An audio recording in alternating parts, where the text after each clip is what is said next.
அந்த சொர்ண வராகி அம்மனுக்கு ஆஷாட நவராத்திரி நடந்து கொண்டிருக்கிறது. இன்றைய தினம் 8 நாள். நாளையோட ஆஷாட நவராத்திரி பூர்த்தியாகிறது. முதல்ல இந்த அம்பாளுடைய மூல மந்திரம் ஓம் ஐம் ஹ்ரீம் ஸ்ரீம் ஐம் க்ளௌம் ஓம் நமோ பகவதி வார்த்தாடி வார்த்தாடி வராகி வராகி வராகமுயி வராகமுயி அந்தோ அந்தினி நமகா. இது வராகியினுடைய மூல மந்திரம். ஒவ்வொரு தேவதைக்கும் ஒவ்வொரு மூல மந்திரங்கள் உண்டு. நமது சொன்ன வராகிக்கு 12 நாமங்கள் உண்டு. பஞ்சமி, தண்டநாதா, சேங்காதா, சாமேஸ்வரி, சமய சங்கேதா, வராகி, போத்னி, சிவா, வார்த்தாடி, மகாசேனா, ஆத்யாலேஸ்வரி, அரிக்னி. இந்த 12 நாமங்களை உடையவள் வராகி. வராகியின் அம்சம் சப்த மாதாக்கள் என்று சொல்லுவோம். கிராமங்களில் சப்த கன்னிகள் என்று சொல்லுவார்கள். அதில் வராகியும் ஒன்று. இந்த ஆஷாட நவராத்திரி உடைய பெருமையும் ஆஷாட நவராத்திரி எப்படி வந்து என்பதை காண்போமாக.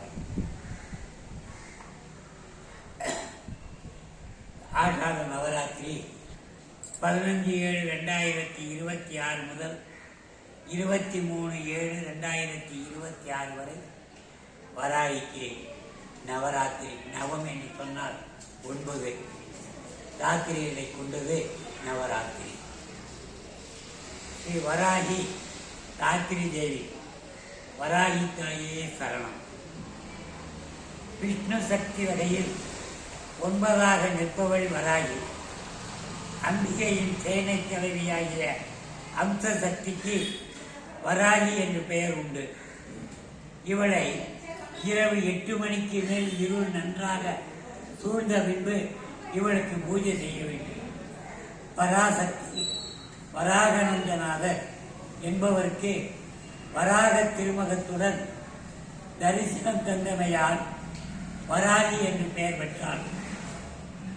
திரிவர சித்தாந்தம் என்ற நூல்களே இந்த வராகி என்று எப்படி நாமம் வந்தது என்பதை கூறுகிறது. வராகியை 32 தேர்வுகளால் துதிக்கும் வராகி மாலை என்னும் நூல் ஒன்று தமிழிலே உள்ளது. சப்த மாதாக்குள் வராக திருமுகத்துடன் உள்ள வராகி என்னும் சக்தியும் உண்டு. சிவபெருமானைப் போல அம்பிகையும் முதலை சூலத்தை ஏந்திருக்கிறாள். அதனால் அவளுக்கு சூழினி என்ற திருநாமம் வந்தது. சூலாயுத சம்பனா லலிதா சஹஸ்ரநாமத்தில் 506வது நாமம் சுலாயுத சம்பனான்னு வரும். அவளுக்கு சதுரங்க சேன நாயிகா என்ற ஒரு திருநாமமும் உண்டு. அதாவது அம்பிகையின் 4 படைப்புகளுக்கும் சேனாதிபதியாக திகழ்பவன் என்று அர்த்தம். இவளை தண்டினி என்றும் சொல்லுவர். சப்த மாதர்களில் ஒருவரான இவள் ஸ்ரீ வராகி சிறந்த வரப்பிரசாதி என்று சொல்லுவார்கள். நம் மனத்துக்குள்ளே எண்ணங்கள் தோன்றினால் மட்டும் போதாது, அது காரியமாக செயலாக மாற வேண்டும் அல்லவா? அப்படி எண்ணத்தை காரியமாக மாற்றும் சக்திதான் ஸ்ரீ வராகி தேவி. ஒட்டுமொத்த பிரபஞ்ச சக்தியை குறிப்பவர்களுக்கும் நம் மனத்தை அறிந்து கொள்வதெல்லாம் எம்மாத்திரம்.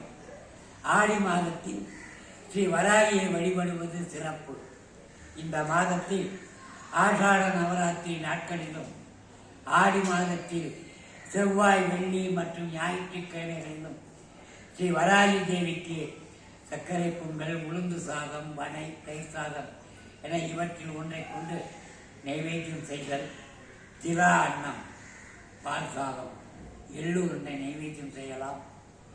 மல்லிகை, முல்லை, நீல சங்கு புஷ்பம், கருந்துளசி, குங்குமம், மறுக்கொழுந்து, செந்தாமரை, வெண்டாமரை ஆகிய பூக்களால் அர்ச்சித்து வழிபட்டால் சகல ஐஸ்வர்யங்களும் பெறலாம்.